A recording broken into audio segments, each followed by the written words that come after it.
चल रही है ना, इस स्थिति में तीसरी बार योगी सरकार का बनना किसी भी सूरत में संभव नहीं है। हाँ, तो मतलब कि सबसे ज़्यादा नाराजगी किस पार्टी में मोदी जी के चेहरे पे कोई इलेक्शन नहीं जीत सकता है, ना सांसद ना विधायक।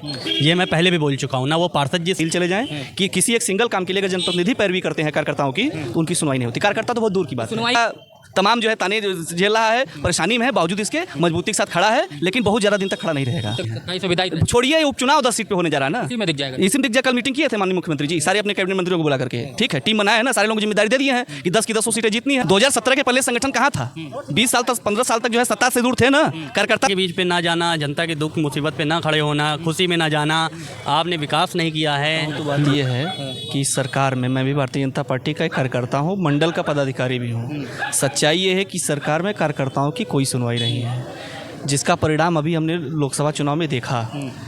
एक से बड़ा मुद्दा यही चल रहा है कि कार्यकर्ताओं की नाराजगी, कार्यकर्ताओं की कोई सुनवाई नहीं, थानेदार भी भगा देता है उनको बोल के कोई काम नहीं हो रहा। क्या यही सब कारण बना कि भारतीय जनता पार्टी का कार्यकर्ता उस तरीके से लोकसभा चुनाव में नहीं निकला? छोड़िए कार्यकर्ता, छोड़िए जनप्रतिनिधि जो है, जनप्रतिनिधियों की कोई सुनवाई नहीं है, चाहे वो थाने में चले जाएं, चाहे तहसील चले जाएं, कि किसी एक सिंगल काम के लिए अगर जनप्रतिनिधि पैरवी करते हैं कार्यकर्ताओं की तो उनकी सुनवाई नहीं होती। कार्यकर्ता तो बहुत दूर की बात है। सुनवाई किसकी हो रही है? प्रशासनिक अधिकारियों की, अधिकारी जो है पूरा प्रदेश चला रहे हैं, अधिकारी पूरा जिला चला रहे हैं। तो सरकार कहाँ है? सरकार कहाँ है?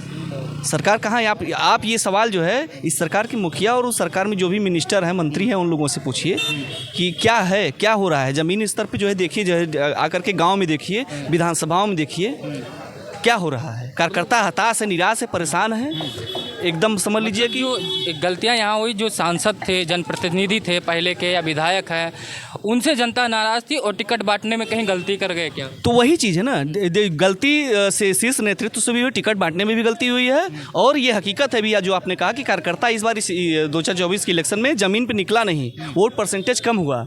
जो मूल कार्यकर्ता था भारतीय जनता पार्टी का, वो ज़मीन पे निकला ही नहीं, वोट निकला ही नहीं। वोट निकलता तो 80 में से कम 75 से 77 सीटें जीतती। 80 का नारा था और आधा भी नहीं आ पाया। 80 का नारा छोड़िए, 400 पार का नारा था। 80 का नारा आप क्यों दे रहे हैं? मैं 400 पार की बात कर रहा हूँ। सिर्फ उत्तर प्रदेश का ये हाल नहीं है, ये हाल पूरे देश का है। महाराष्ट्र में, उत्तर प्रदेश, हर जगह कार्यकर्ताओं में निराशा है, हर जगह कार्यकर्ताओं में निराशा है। मतलब बीजेपी में सुनवाई नहीं, बिल्कुल सुनवाई नहीं है। क्या कार्यकर्ता बीजेपी के साथ फिर क्यों डटा पड़ा जब सुनवाई नहीं? कोई डटा पड़ा नहीं है, कोई डटा पड़ा नहीं। सबकी मजबूरी है, राष्ट्रवाद की विचारधारा, सनातन संस्कृति को लेकर के और एक हिंदुत्व का जो हमारी आइडियोलॉजी है उसको लेकर के कार्यकर्ता तमाम जो है ताने झेल रहा है, परेशानी में है, बावजूद इसके मजबूती के साथ खड़ा है, लेकिन बहुत ज़्यादा दिन तक खड़ा नहीं रहेगा। तो क्या मतलब कुछ इस बार से जो बैठकें चल रही हैं, क्या सुधार दिखता है? हम लोग खुली आंखों से सारी चीज़ें देख रहे हैं। हम लोग आशा करते हैं कि आने वाले समय में कुछ सकारात्मक बदलाव देखने को मिले, जिससे हम कार्यकर्ताओं की जो है पूरे प्रदेश में सुनवाई हो। जी मुख्यमंत्री बने रहेंगे? योगी जी मुख्यमंत्री बने रहे, हमारी जो है शुभकामना है। लेकिन योगी जी मुख्यमंत्री बने रहे और कार्यकर्ताओं की सुनवाई होती रहे, कार्यकर्ता प्रसन्न रहे, इसलिए तब जाकर के बने रहेंगे। क्योंकि कार्यकर्ता से सरकार है, सरकार से कार्यकर्ता नहीं है। पार्टी संगठन से सरकार है, सरकार से संगठन नहीं है। प्रसाद मौर्य जी कह रहे हैं कि संगठन सबसे बड़ा है, संगठन सबसे और सरकार बड़ी चीज। सही बात बता रहे हैं। 2017 के पहले संगठन कहाँ था? 20 साल तक 15 साल तक जो है सत्ता से दूर थे ना कार्यकर्ता, तो वही वाला था, वही कार्यकर्ता आज भी है। तो कुल मिला जुला करके जो केशव जी कह रहे हैं कि सरकार से बड़ा संगठन ही, ये बात 100% सही कह रहे हैं। समझने में देरी हो गई, समझने में देरी हुई है, समझने में देरी हुई है। अभी भी बहुत देर नहीं हुई है, अभी भी बहुत देर नहीं हुई है।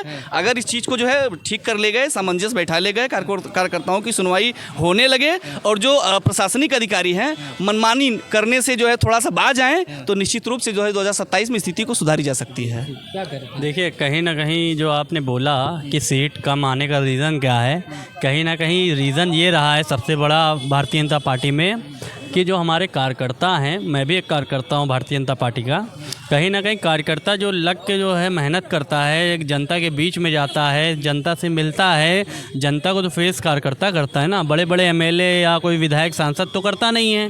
वो तो एक बार निकले इलेक्शन के टाइम, वो भी निकले तो निकले, वरना ऐसे ही प्रचार हो गया। और कहीं ना कहीं कार्यकर्ता हमेशा जनता के बीच में रहता है। ये अति विश्वास था कि मोदी के नाम पे तो 400 सीटें आ ही रही हैं, तो जनता भी, जो कार्यकर्ता तो घर पे बैठ गए। देखिए, मैंने आपके चैनल के माध्यम से पहले भी कह चुका हूं और भी चैनलों पे मैं बोल चुका हूं कि कि अब की बार भारतीय जनता पार्टी में मोदी जी के चेहरे पे कोई इलेक्शन नहीं जीत सकता है, ना सांसद ना विधायक। ये मैं पहले भी बोल चुका हूँ, ना वो पार्षद जीत सकता है, ना विधायक जीत सकता है, ना सांसद जीत सकता है, कोई भी नहीं जीत सकता है। जीतेंगे तब जब विकास करेंगे, काम करेंगे अपने अपने क्षेत्र में, तब जनता वहाँ पे जिताएगी, और वही रीज़न रहा है। जैसे कहा जाता है कि अगर भाजपा के नेताओं से पूछा जाए तो केंद्र की कुछ योजनाओं को छोड़ दें तो विकास के नाम पे उनके पास कोई योजना नहीं है बताने के लिए, कि अपना क्षेत्र का जो सांसद है वो बता नहीं सकता है कि हमने अपने क्षेत्र में क्या काम किया है। क्या यह वास्तविकता है कि क्षेत्र का सांसद अपने जनता से मिलता जुलता नहीं था? देखिए, जो लोग हारे हैं तो कहीं ना कहीं बहुत बड़ा रीज़न यही रहा है, जनता के बीच पे ना जाना, जनता के दुख मुसीबत पे ना खड़े होना, खुशी में ना जाना।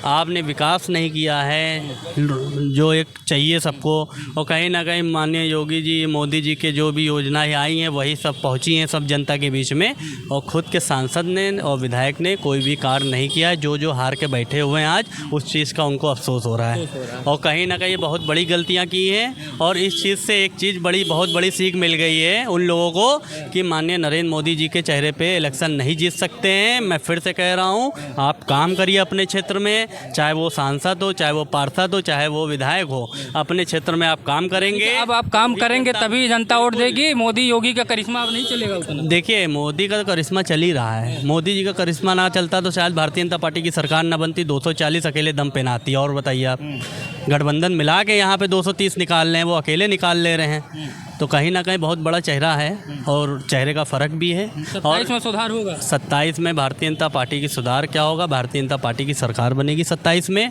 और पुनः तीसरी माननीय योगी आदित्यनाथ जी मुख्यमंत्री बनने जा रहे हैं। और जो आप लोगों के चैनल के माध्यम से लोग, जो विपक्ष के लोग अफवाह उड़ा रहे हैं, जनता ये चीज़ बहुत अच्छी तरीके से जानती है कि जो गलतियाँ हुई हैं इस सरकार से, वो आने वाले टाइम पे 2 साल अभी इनके पास हैं, 2 साल के अंदर इस चीज़ का सुधार करेंगे, और बहुत जल्दी इस चीज़ का रिजल्ट भी दिखेगा जनता को, और जनता फिर से तीसरी बार 2027 में कमल के बटन पे बटन 27 तक मुख्यमंत्री, 27 तक मुख्यमंत्री योगी जी। संभव ही नहीं, संभव ही नहीं। देखिए, बहुत बड़ी बात मैं नहीं बोल रहा हूँ, जो है संभव ही नहीं है। जो स्थिति चल रही है ना, इस स्थिति में तीसरी बार योगी सरकार का बनना किसी भी सूरत में संभव नहीं है। हाँ, तो मतलब कि सबसे ज़्यादा नाराजगी किससे, योगी जी से ही क्या? नहीं, योगी जी से नहीं है, उनके जो प्रशासनिक अधिकारी बैठे हैं यहाँ पे लोक भवन में, बापू भवन में, जो उनके सचिव हैं, जो उनके आईजी, डीआईजी, कमिश्नर, कप्तान और एसडीएम, डीएम हैं, जो उनके तहसीलदार हैं, उनसे दिक्कत है। अभी क्या सरकार के मंत्रियों के, सरकार के लोगों को ये समझ में नहीं, मंत्रियों की सुनवाई नहीं, मंत्री क्या करें? जो सर्वे सर्वा योगी जी। हाँ, ये जो प्रदेश है ना, वो अधिकारी चला रहे हैं,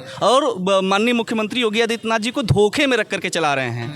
उनके यहाँ जो है जो मूल कार्यकर्ता है, जो विधायक है, जो छोटे मोटे हमारे जैसे कार्यकर्ता, हमारी आवाज़ जो है मुख्यमंत्री तक पहुँच ही नहीं पाती है, नहीं पहुंच पाती है। तो ये समझ में नहीं आ रहा है योगी, नहीं समझ में आ रहा है, नहीं समझ में आ रहा है। हकीकत ये है, उनको समझ में नहीं आ रहा है। 27 की सत्ता चाहिए, अगर समझ में आ जाए इसको, ये जो डैमेज कंट्रोल है इसको ठीक कर ले गए, तब तो जान लीजिए कि कुछ हद तक स्थिति सुधर सकती है।